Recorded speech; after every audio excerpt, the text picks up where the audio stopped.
great British summers.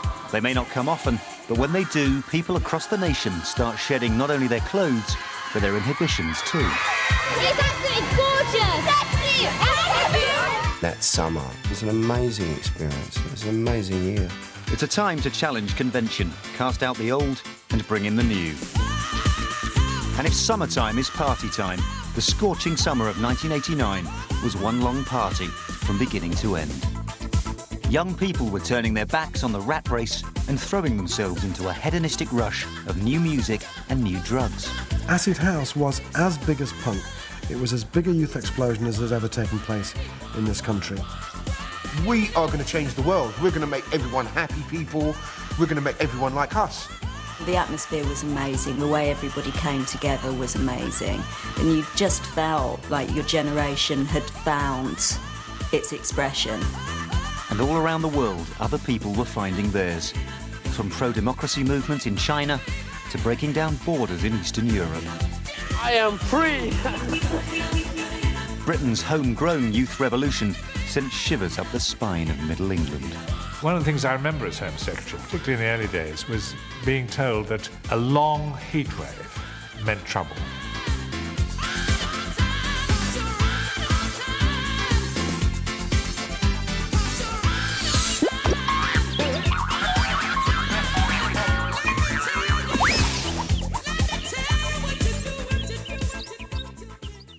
Let me take you to a place I know you wanna go. It's a good life.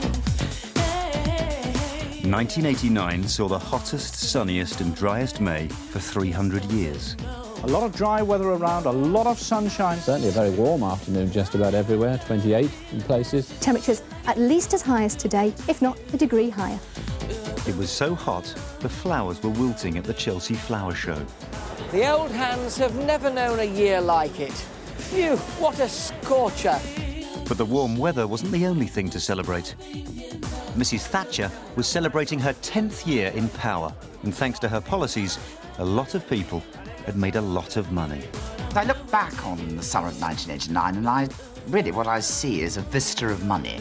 There was masses of it, and it all kind of ran around in races and stripy shirts, and they were yuppies.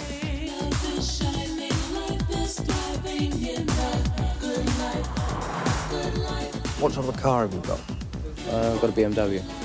Being seriously rich is seen as being a very interesting and clever occupation.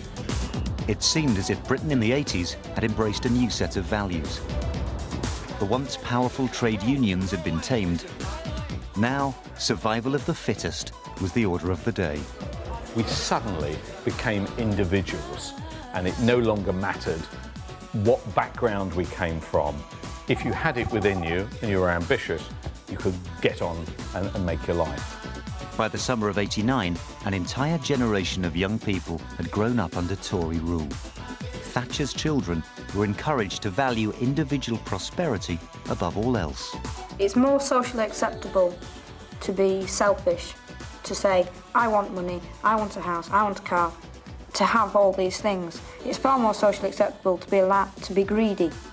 It was a time when what kind of job you could get, what kind of career you could follow, how you could make money, seemed to be most important. There was pretty widespread feeling of political apathy, perhaps not just amongst the young people, but particularly amongst younger people. It felt like nothing was ever going to change. We had the Iron Lady in charge, the lady who was not for turning, who was never going to change her mind about anything. We had 3 general elections in which she won by landslides. And there was a real sense that this is what life is now, just get used to it. But not everyone had a stake in this economic miracle. And while the rich were getting richer, the poor were worse off. For many, Thatcherism had a hollow ring. Around that time, we had Mrs. Thatcher saying there's no such thing as society. And it did seem to be that out there in the kind of big, wide political world, it was every man for himself. And there was a kind of breakdown, really, in people taking kind of responsibility for each other, or kind of feeling that we were all in it together. So this is how it feels to be lonely. This is how it feels to be small. Britain was a very grey, grim place. You know, I mean, now we think of people making lots of money in the city and sort of cocktails, Club Tropicana atmosphere, but that was very much a small elite of people in central London. Elsewhere, there wasn't a lot to do. There were an awful lot of restrictions. You felt boxed in. But by the summer of '89, young people were beginning to break free of these constraints.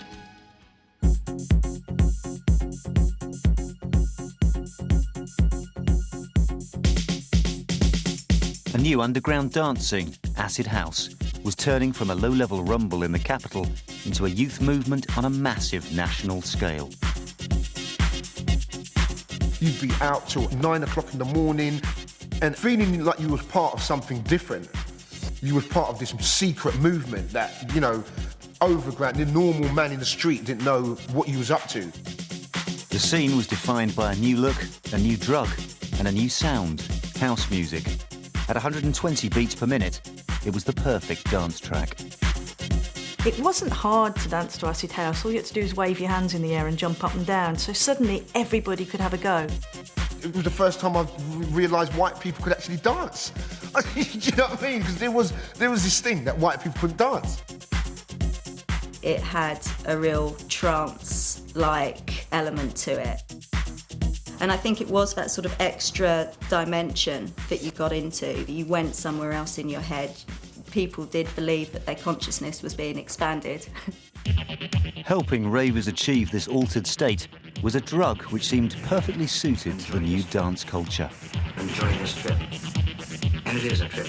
Ecstasy was a widely available, easy-to-pop little white pill.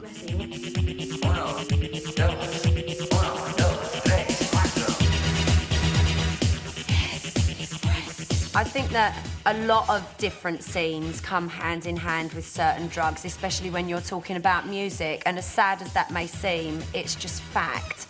Ecstasy, without a doubt, was the drug of choice, the way that it kind of made people throw away their inhibitions, the loved-upness.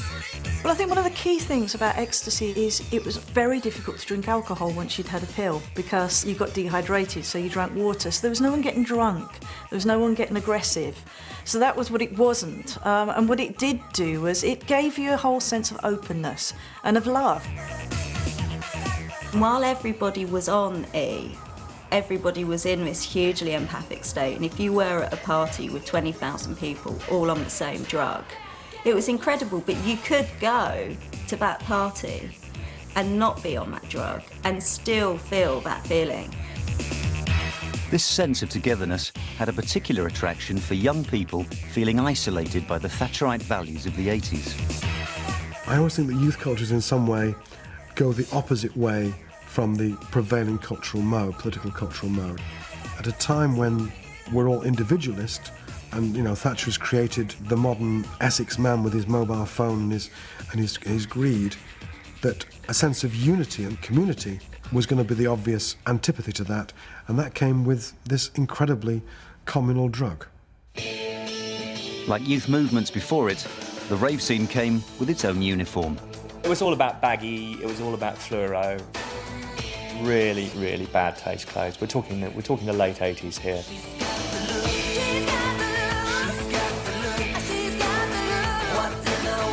Dungarees, oh my God. So unladylike. I don't know what we were thinking, but the baggier the better, the bigger the better, the more freedom the better, I guess. When you looked out from the stage, you could just see this sea of colour. Purple and green and all these rainbow colours, man. So that was a part of that feeling special. The uniform, you know, was part of the movement, man. Together with the great music has to be a certain clothing look, a drug, politics with a small p. And certainly Acid House had that as strongly as punk had had it before. Challenging the values of society wasn't purely a British phenomenon that summer.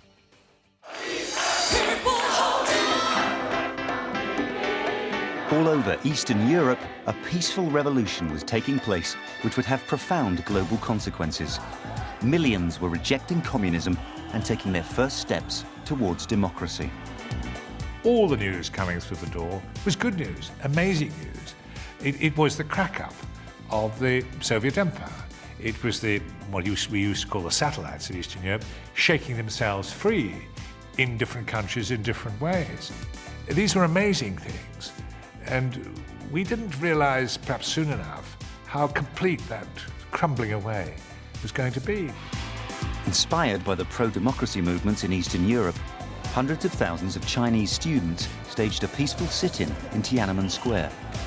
Remarkably, the Chinese authorities stood by, unsure at first how to respond. As the established world order of half a century was crumbling, at home, another era was coming to an end. The once invincible Mrs. Thatcher seemed to be losing touch with reality. We have become a grandmother of a grandson called Michael. If the ground could have swallowed me up when I'd heard she'd said, we are a grandmother, I wish it had. It was very embarrassing. She had never been more regal. She had never been more presidential. And she swanned around as though the world was at her feet, and in many ways the world was at her feet. But beneath that, she was actually losing grip of the detail of things, losing grip with the direction of Thatcherism. But even if the Iron Lady's vice-like hold was weakening, the impact of Thatcherism on British culture was total. Profit-seeking private enterprise was king. Record producers Stock, Aitken and Waterman were an embodiment of the economic miracle. Their manufactured, mass-produced music sold millions. In '89, the media put us down as the respectable face of Thatcherism. You put one of our songs, the minute it went on top of the pops, boo, the next week we were #1. Because we opened it out to that big family audience. And of course, the great thing about '89, which everybody remembers, and we certainly played on it, was fabulous weather. Jason Donovan coming up that hill with his guitar, mate, and the sun was shining, and boo, we did have to be in Australia. You could be in Tipton, it was fantastic. Blonde-haired heartthrob Jason Donovan was the biggest-selling artist of 1989. What I did was capture people's hearts and imaginations, and those memories stick with you, you know, for the rest of your life. I know because the records I used to listen to in those days mean so much to me today. Jason Mania swept the country. During his tour, it was reported that teenage fans were fainting at a rate of 1 every 12 seconds. I think the fainting numbers were exaggerated. It made good copy. It made me think, wow, God, I do have an effect. Maybe I should go into religion. Welcome, Jason and Kylie, back to going live. How can you leave us like that? Stock, Aitken and Waterman were masters at marketing their records to a teenage audience, though in Jason and fellow Aussie Kylie Minogue, much of the job was already done. Neighbours, everybody needs good neighbours. By the summer of '89, the unthreatening soap opera world of Ramsay Street was drawing in audiences of 13 million. G'day. How's it going? Good day at the workshop. I thought you'd been in the library. Yeah, we were going to go to the library. Scott had a problem. Because of Neighbours, we were part of a culture rather than just a pop hit. People knew us, or they thought they knew us. You're a genius, Scott. Why Kylie was the most phenomenal artist, probably for the last 20 years, is because girls all associated themselves with her. You know, she was the perfect kid next door. She was, you know, she took the spanner out and fixed the car. And she got this hunk of a boyfriend called Jason. Oh, come on. Can't get a better story than that, can you? Even stars plucked from obscurity were made to fit the formula with a carefully designed image. I used to look quite old when I was 17 because I used to have like really long hair right down to my waist. I used to wear a lot of leather. I was kind of like a rocky type of chick. But of course, Pete didn't want that type of image. You know, he wanted me to look younger. So I was quite devastated when they cut and permed my hair. In fact, I was mortified. And I think that's the way Pete liked it. He liked us all to be nice and clean cut. He wanted the perfect idols that the kids could look up to. Branding stars wasn't just about selling records. Pop supported a whole sub-industry of related products. Magazine's Smash Hits was the handbook for preteen consumers and the perfect way for advertisers to reach the new pocket money market. 1989 was a recognition in the power of the teenager in terms of spending power and influence on society. The youth audience was a valuable audience, and it was the time to start building your brand awareness to somebody who's 11, not waiting till they're 21. So a bank like Midland would target an 11-year-old in the belief that you'd continue having a Midland bank account at 25, 30, 40. So they were spending millions of pounds on the youth audience at that time. But not everything happening in popular culture was quite so packaged and profit-led.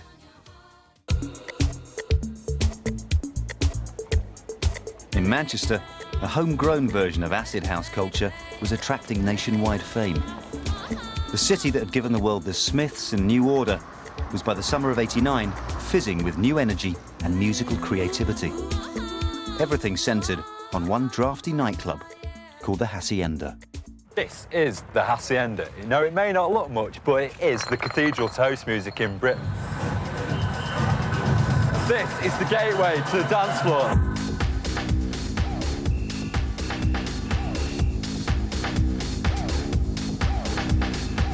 Everybody, even the bar staff at the back of the bar, would be moving to this beat. And I've never seen rhythm and movement saturate buildings and human beings the way that Acid House did. It's never happened before or since. More than just a nightclub, the Hacienda became the focal point of Manchester's cultural explosion. Everything came out of a Hacienda. Dance music came out of a Hacienda, bands came out of a Hacienda, and anybody who wanted to have any sort of sense or feeling of what was going on in that town was in the Hacienda. The club spawned a new wave of bands that came to change the face of British pop music. One band that defined the scene on the Hacienda's dance floor was Happy Mondays, fronted by Shaun Ryder.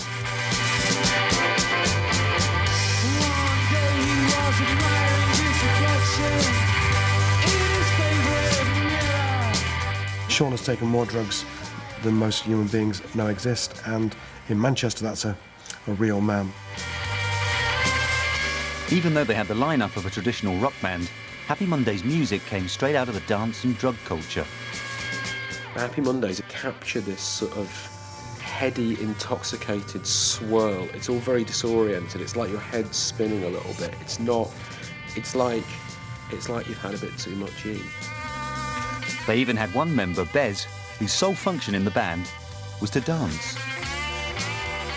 It was perfect at the time for the Mondays because it was everything we was trying to do and put across like this dance, offbeat dance music.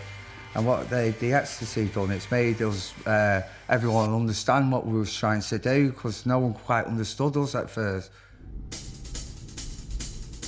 Another local band to emerge from the burgeoning dance scene would go on to cement Manchester's status as the centre of the musical universe.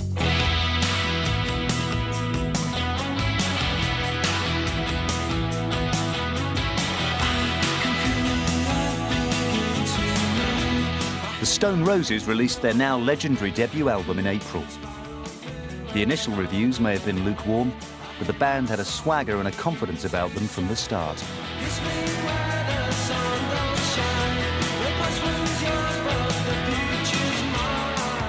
We knew the power of what we had with the songs, and we knew we were going to be enormous.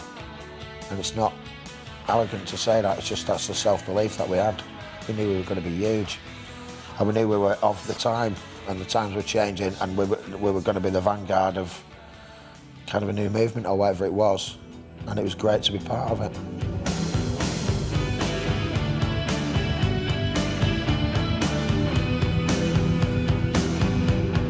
For a generation brought up on a diet of electronic pop, the Stone Roses music was unfamiliar territory.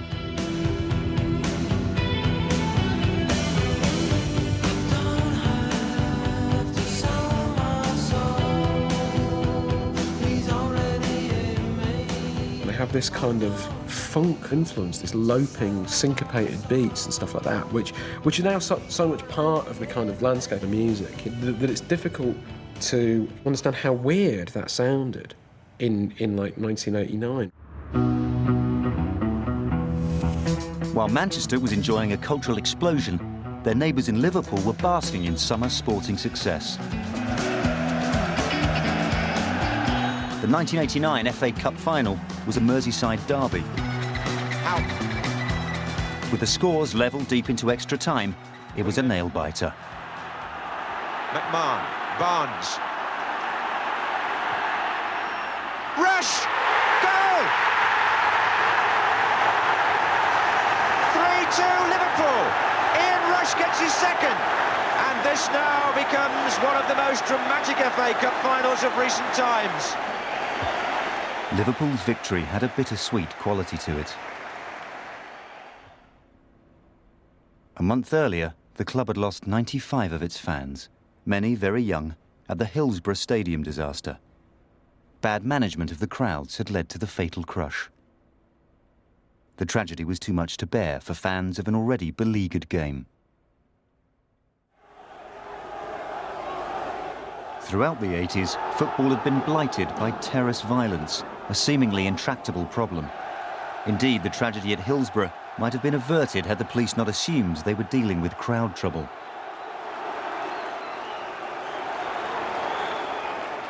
Terrorist violence was a real problem.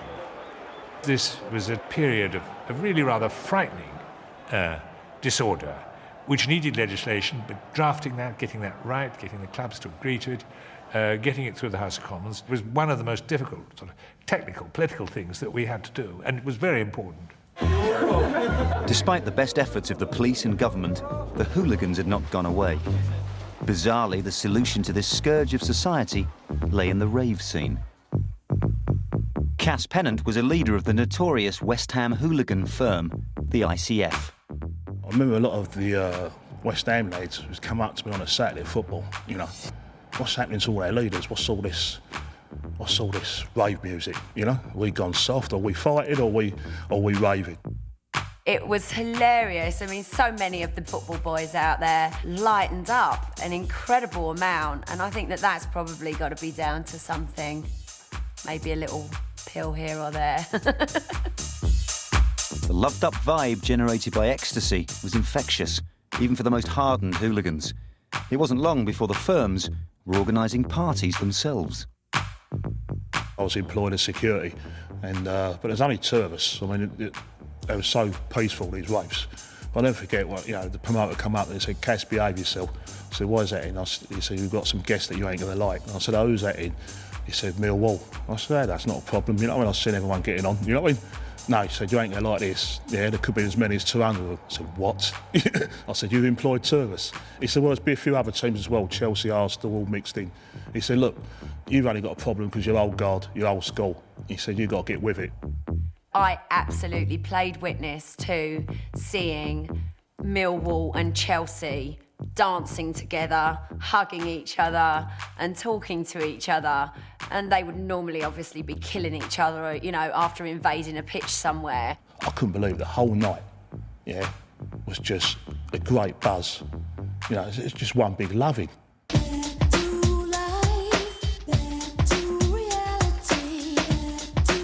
It wasn't just football hooligans who were putting their differences aside. That's the thing about the rave culture and ecstasy. It broke down barriers between people, because in Thatcher's Britain it was more like a divide and conquer kind of thing. And you're a Scouse and I hate you because you're from Liverpool and you're Cockney wanker and that. I think there was a revolution of the mind with people, and all those old attitudes were broke down. There was a coming together of classes. You'd get Emma Ridley and girls like that, which were the it girls of the day. You'd get football hooligans for West Ham supporters. You'd get rude boys from Brixton.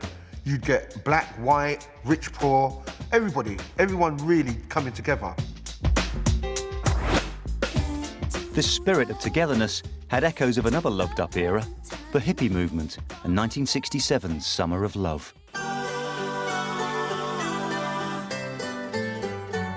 The first summer of love was here when I was much too young. The first summer of love. Some people kind of try and talk about 89 as, you know, the second summer of love, because there was a sense, like the hippies, that in 89 it wasn't about Labour or Tory, it was about this world or a different world. Love, love, love, love. Anyone could see that there was love. We are going to change the world. We're going to make everyone happy people. We're going to make everyone like us. And that was new. That was special. We really thought we was like starting a revolution. But there was an irony at the heart of this idealistic youth movement. By now, the rave scene was being run by businessmen. On one hand, you got a whole generation of people who wanted to escape this sort of Thatcherite rule, and sort of acid house is sort of a big part of that. On the other hand, you'd got people who were making the sort of money out of it, who could have only been using the sort of enterprise that was set free in Thatcher's time as well. Some of the biggest rave promoters had learned their trade organising a very different type of party. The notorious gatecrasher balls in London catered for hormone-raging, alcohol-guzzling public school kids. What have you been drinking? Vodka, wine, you name it, I've been drunk here. The 19-year-old entrepreneur behind the gatecrashers was Jeremy Taylor. By the summer of '89, Jeremy had got out of the ball business and turned his hand to raves. I definitely felt I was one of Thatcher's children, absolutely. Yeah, with the balls and then the raves, I don't think I could possibly get out of that one. The rave culture was very entrepreneurial, and they were kids who had got on their bikes, got on their mobile phones, and, you know, set up these parties. They were Thatcher's children. She has only herself to blame. The parties may have been enterprising, but they were also illegal. In 1989, obtaining a licence for an all-night event was impossible, so avoiding the long arm of the law was paramount. It was so important to keep the location secret, because if it got out, you know, that your party was off. So we used to have several venues. So we'd have, you know, a backup venue, and a backup venue again. It really was the most closely kept secret since the Holy Grail. Rave locations ranged from farmers' fields to aircraft hangars dotted across the home counties. Now easily accessible, courtesy of the newly completed M25 motorway around London. To keep venues secret, organisers provided only a phone number for partygoers to call to get directions at an allotted time. Going to a party was quite a journey. It was a magical mystery tour. You'd have a ticket, it would have a 0898 number. People would go to phone boxes, ring this number, stuff in however many pound coins you needed to actually get an answer, you know, write down the location, and head off. You'd sort of see cars going from all directions from the suburbs of London, hundreds of people dressed a little bit differently, maybe converging. There'd be a car park where there'd be a sort of pre-party party, everyone going, do you know where it is? So it'd be like a convoy going around the M25. You drive around and you'd look for lasers. The laser light, it was like Close Encounters. So you was driving through some dark field in the middle of something, then all of a sudden you'd just see a light and you'd follow the light. Before you knew it, you had 100 cars behind you, and you used to get to these parties and be about 100 people, then you look around and there was like 10,000 people. When they stumbled across a rave, the rural police forces often took an indulgent approach towards these strange gatherings. I think we soon realised that they were no great threat to us in terms of overt violence. But of course, they're young and they want to party. When we stopped them on the motorways, they would get a portable radio out and they'd all dance around the car for half an hour, you know, to the hip music and all this kind of thing. In the early stages, the police had no idea. And in fact, in the very early days, the police were quite happy to help park cars. And I think they were quite happy that everything was all contained under one roof. But while at first the police were happy to humour the mass gatherings of young people in Britain, elsewhere in the world, there were authorities less willing to tolerate youthful rebellion. The daylight hours have seen more violence, with young people... On the 4th of June, the Chinese government finally lost patience with the students who had been occupying Tiananmen Square for the past 7 weeks and ordered the army to open fire. The crowd ran, and bodies were left lying in the road. The lines of troops across the entrance to the square regrouped as the injured were raced away on any available transport. Despite the horror of the killings, one abiding image seemed to capture the sense that the world was changing. One small person was stopping a whole row of tanks in China, and it really did feel like things were possible. All sorts of amazing things were happening in the world. You know, you'd see people in an Eastern Bloc country all gathering in a central square with candles, and then their government collapsing, and freedoms everywhere. You know, Poland, Czechoslovakia, Romania, everything seemed to be suddenly this huge surge towards freedom. And they're aware. But some things never change. Britain remained a class-ridden society, and Royal Ascot was the parade ground for the privileged.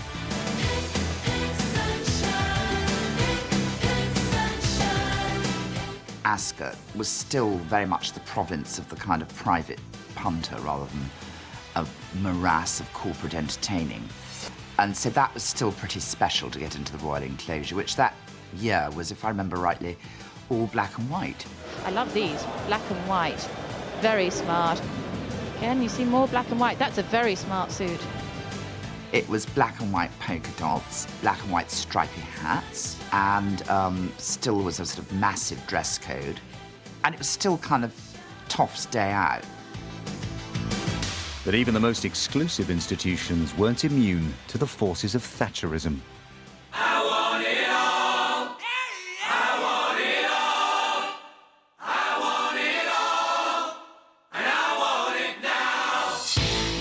In 1989, the corporate hospitality industry was worth £500 million.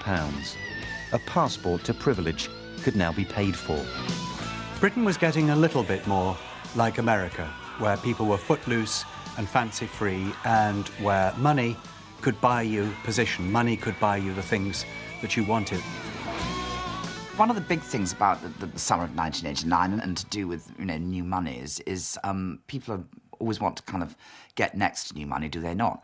And, you know, corporate hospitality was the big thing, you know, treat your clients to a nice day out. Endless, really mega corporate entertaining binges, and they jolly well were binges too. And if money could buy you class, celebrity was becoming the new aristocracy. The celebrity event of the summer of '89 was the wedding of Rolling Stone Bill Wyman to his 19-year-old bride, Mandy Smith.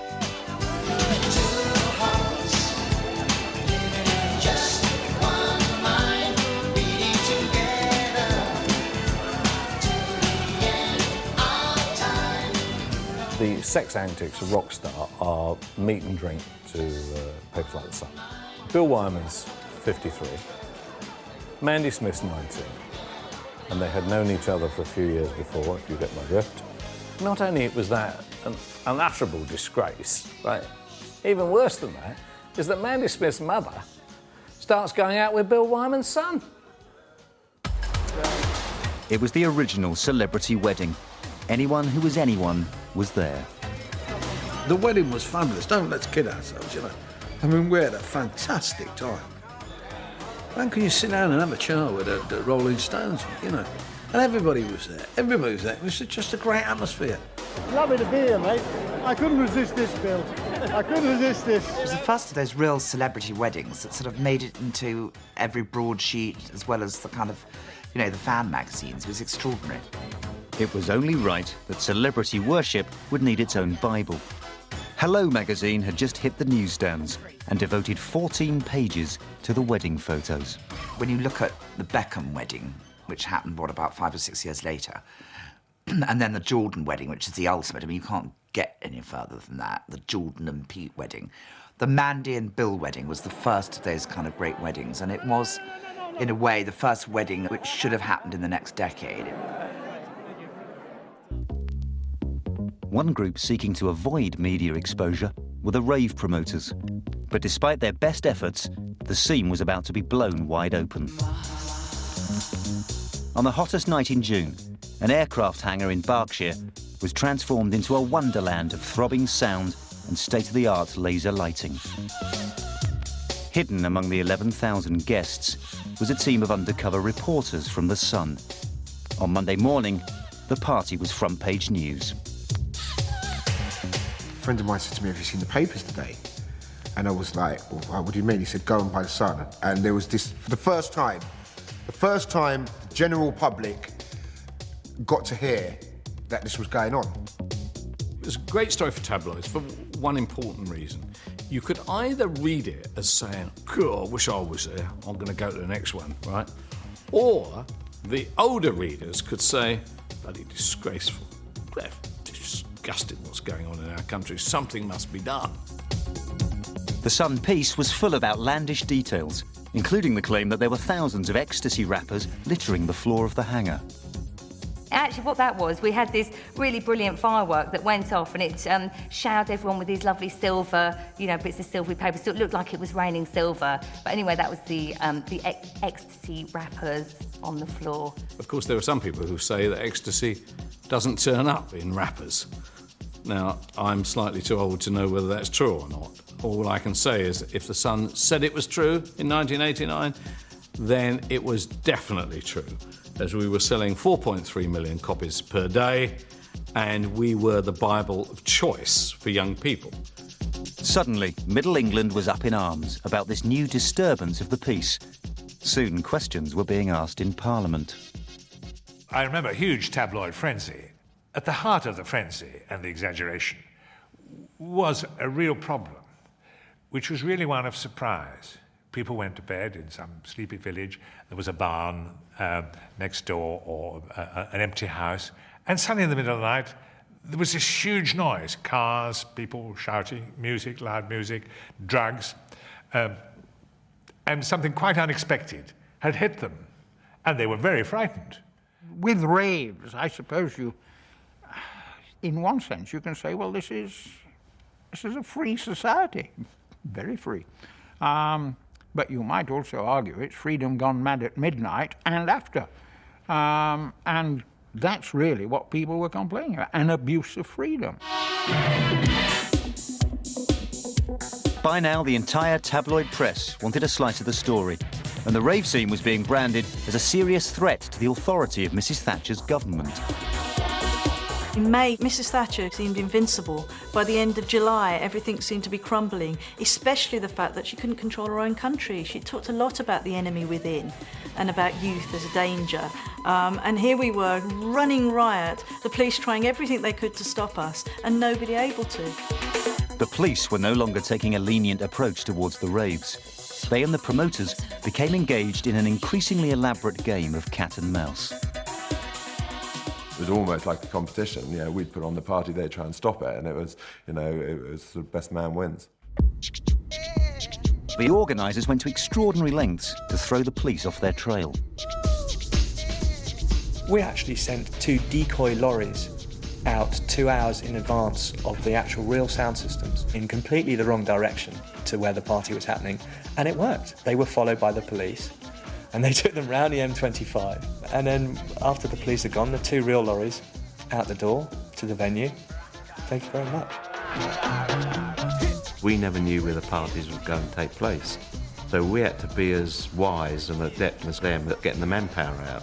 So we worked on the principle that at any one time we could muster up to 300 to 400 police officers. Now the idea of that was if we could muster 400 police officers in the first hour, we could stop a party. We had a copy at some point of the police manual which said if there's 2,000 people in a warehouse, do not intervene because it will cause a riot. So our objective was to get a 4-figure number of people in there, get the party going, knowing that the police would just try and prevent ravers getting through. With the authority of the state seemingly under threat, the police started employing tactics that had last been used during the miners' strike. But the rave promoters had done their homework, and they had lawyers on hand to argue their case. The police had blocked off the roads and they were not letting anyone through. So everyone said, right, we'll park our car and we'll walk to the rave. and the police were trying to stop them, and our lawyer said, actually, you are not allowed to do that. And they knew that he was right. When roadblocks failed, the police tried a different tack. They knew the promoters would be crippled without their communication network. The police got clever and they started pressurising the phone companies, and you'd see the phone companies would get their lines cut or suddenly become non-operational on a Saturday night. And we'd have to use the pirate radio stations. It's another Saturday night. West Side people, yeah? An essential, get there early. As we all know, the police are going to break in. Pirate radio stations were now the only way to announce party venues. The police decided two could play at that game. We set up our own radio station to rival Sunrise, because Sunrise was one of the radio stations. And every time they would put out a message where the party was, and they'd do it in rap.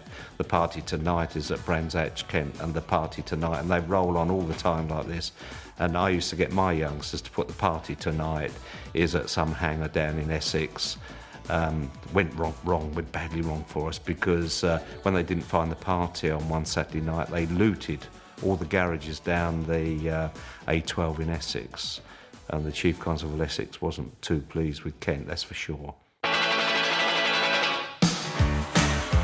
In July, the heat wave was showing no sign of letting up. Another dry day, no end in sight yet to the drought-like conditions in the south.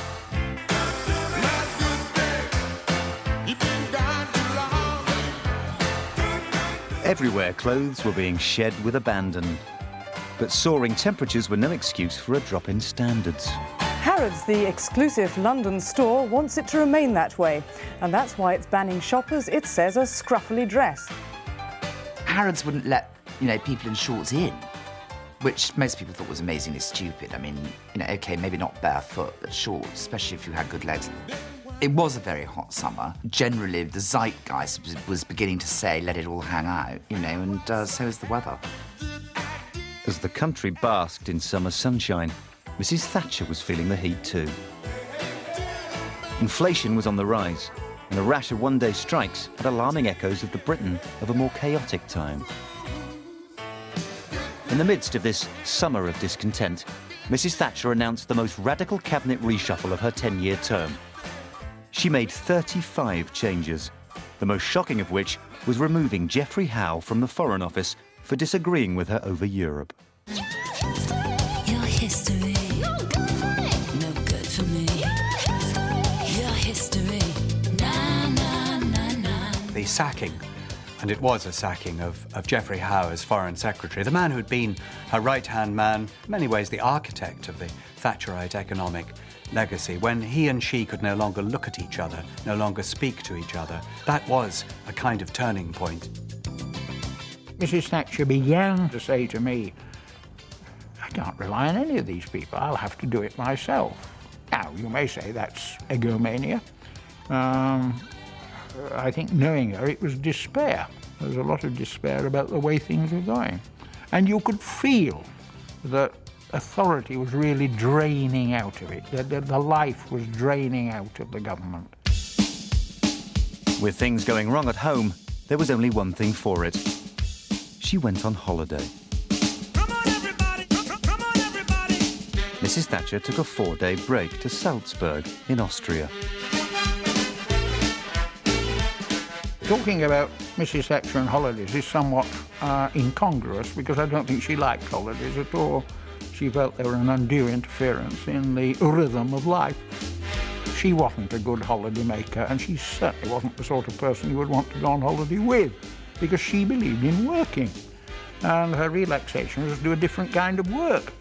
She so loved what she was doing, as being Prime Minister and handbagging people regularly. But the idea of going kind of lying about like the Blairs do in somebody else's swimming pool simply wasn't on. Can't imagine Mrs. Thatcher anywhere near a swimming pool, actually. While Mrs. Thatcher was away, the mice were still at play. Possibly sensing the end of an era, party organisers Sunrise planned the biggest outdoor rave yet. Promoter Tony Colston-Hayter paid a visit to a farmer who owned a large field near Longwick in Buckinghamshire. We sat in the kitchen, He opens this briefcase full of notes. Well, I've never seen so many notes in my life, and to be honest, if you're in farming and you see that many notes all at once, it does happen to sort of sway you slightly. But on the day of the party, things were suddenly hanging in the balance.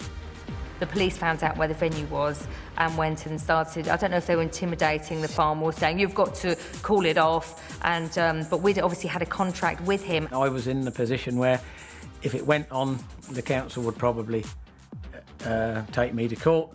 If it didn't go on, Tony Colson, he would take me to court, so I was a bit stuffed. And really it was down to the farmer, so it's, you know, whether he's going to be on our side or whether he's going to be on the side of the police. And luckily, he made the right decision. The party went down in history.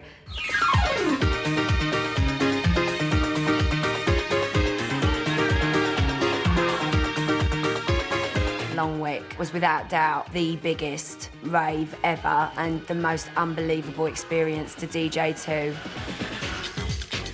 We had fairground rides and we had the cups of tea being sold and we had the bouncy castles. We had the best lights and we had the best sound system, and we just had people as far as the eye could see smiling and having the absolute time of their life. By daybreak, the party numbers had swelled to 20,000. It was such a beautiful sight, and it was like being in heaven, man. The sun was just coming out. It was a lovely, lovely morning. That remains the best party of all time.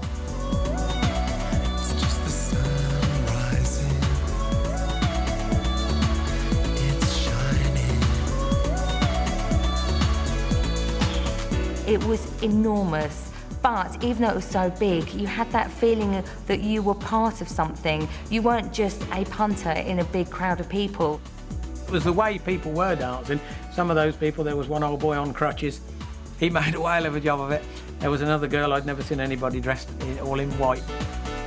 Some of the sights and the people you see, they made you laugh just to look at them. It was an eye-opener for a country person to see all these people that come out of the town, how they went on. On Monday morning, Stuart McIntosh found himself with a field full of litter and some very irate neighbours. I live 4 miles away and the sound was horrendous. Just couldn't get away from it. Shut the windows, you still heard it. There was explosions and rattling all through the night, and the music was thumping all through the night. It was terrible. The local people, they did take offence about it. And if I ever went in the Red Lion, which is a very nice pub, but they would all move up the other end, so, you know, you didn't really bother going in there. And people have never seemed to forget it. But now looking back on it, I'm quite proud of what we did. And it made a lot of people had a lovely weekend, and I'll bet a lot of them still remember it to this day. The carefree atmosphere of the summer was about to end.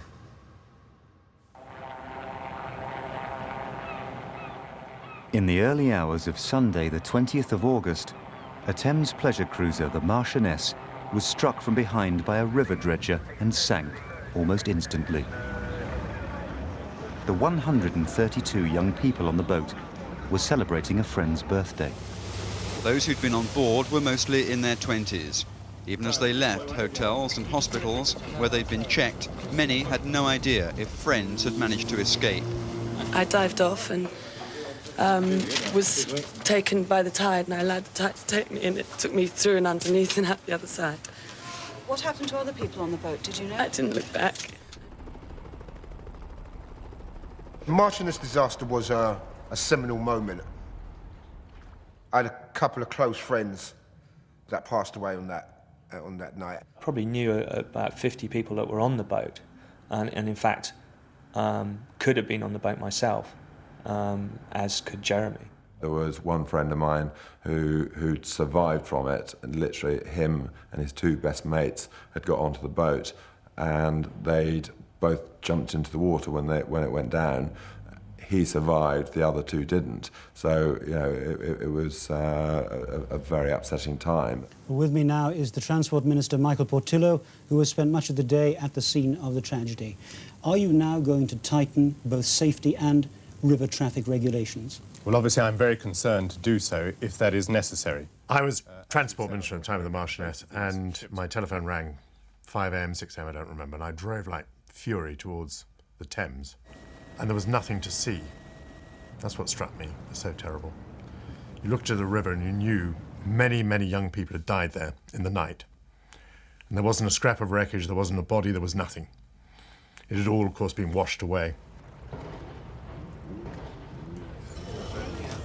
An emergency helpline was set up for concerned relatives. In the confusion, many had no idea if their loved ones had survived. I went into Cannon Road Police Station and I went up to the desk and said, I want to find out where my son is. I said, I know he was on the boat. The gentleman came out in uniform, took me into up a flight of stairs into a room, started asking me lots of questions, how high he was and what colour eyes he had and everything. And I just, you know, policeman was asking questions, so I just answering it. And then the last question was, what funeral director are you going to use? And I just sat there and said, you're telling me my son's dead. And that's how I got to know Sean. I was on the missing list of presumed dead. Rather than focusing on the causes of the tragedy, much of the media's reporting emphasised the privileged backgrounds of some of the victims. It was portrayed in the media as if these were kind of rich kids running wild, and it wasn't that at all. This had nothing to do with drugs, nothing to do with music. It had to do with traffic on the Thames and the way safety was run on the Thames at the time. 51 young people lost their lives, and nobody really seemed to care, and that was tragic. Autumn was on its way. The police were finally gaining the upper hand in their battle with the party promoters. You got any raves on this weekend? I'm coming up from Essex. But it was Rave's success that was its real undoing. 30,000 people, £20 a ticket. You know, people were making a lot of money. And where do you put all of that money? I mean, you literally would see promoters and their staff running around with black sacks of fivers. There was cash everywhere. I mean, I remember going sort of, you know, to the porter cabin at one particular rave, and there were people with Nike sports bags just stuffing notes in and sort of walking off with it falling everywhere. I mean, the promoters too were completely off their heads, so nothing was being counted properly or sorted properly. With so much easy money around, it was inevitable that the scene would attract some unsavoury attention.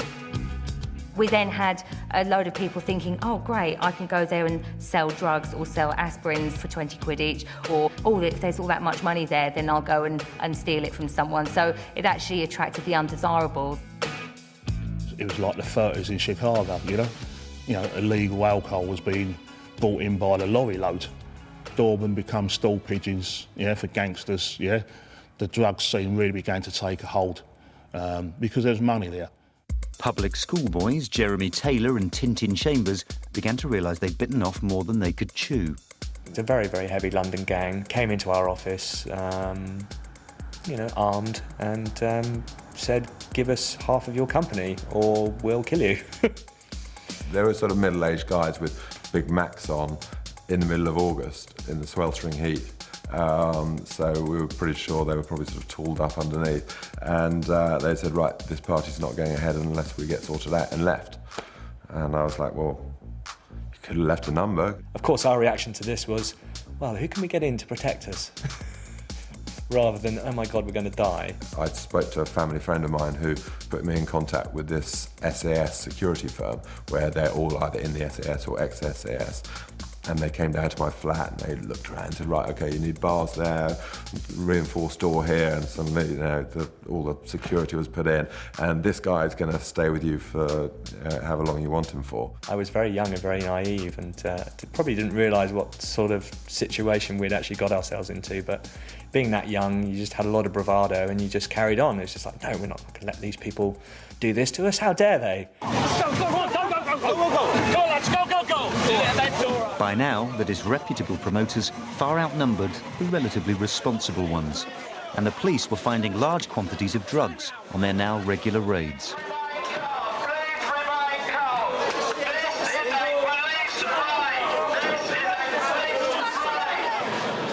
There were so many really undesirable people around at the time, and people pretending that it was a sunrise and making flyers up, and it got harder and harder and harder. And it was really towards the autumn and the winter, it was the net was closing in on us, really. The second summer of love may have been over, but some things would never be the same again.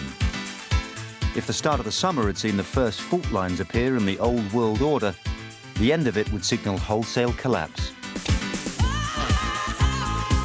Hungary opened its border to East German refugees, and tens of thousands began to pour across in their trabants to freedom in the West.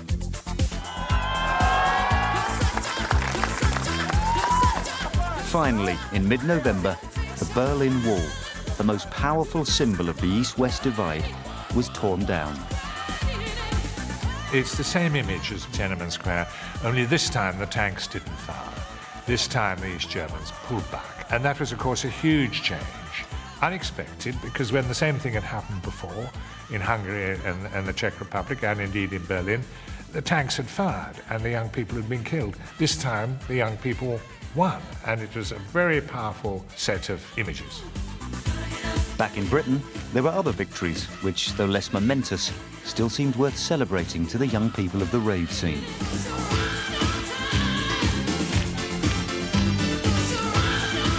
Black Box went to #1 for 6 weeks without getting played on radio once, and all because it was being played at the Raves that summer. By the end of September, I think 2/3 of the charts were dance music. Radio 1 had to start reassessing its playlists and adding this stuff. Everything changed because of the Raves. And, as a sign of their arrival, the figureheads of the Manchester music scene, the Stone Roses and Happy Mondays, were invited to play on Top of the Pops on the same night.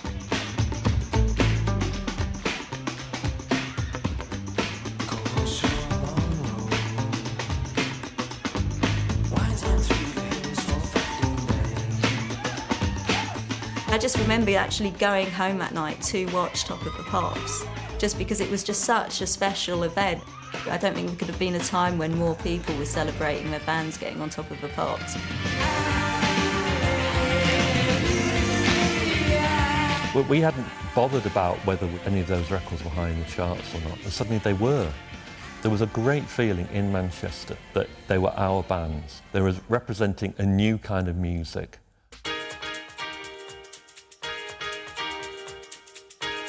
That the Summer of Rave changed the face of British music is in no doubt.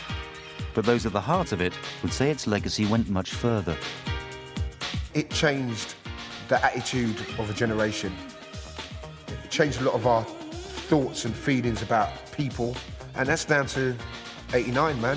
It's strictly down to them 3 months in 1989. The end of football violence as we know it, in that form that used to shock the nation and shame the nation, that style of hooligan was gone forever on the back of the rave. There is nothing like a youth culture exploding all around you, and to go in when it's at its absolute height, it was remarkable. Well, I can tell you what I love telling my kids. We don't follow fashion, we made it, mate, and that really does their heads in, you know what I mean? 1989, the number, another summer. Sound of the funky drummer, freedom of speech. It's freedom of death. We got to fight the powers that be. Fight the power. Fight the power. Fight the power. Fight the power. Fight the power. Fight the power. Fight the power. We got to fight the powers that be.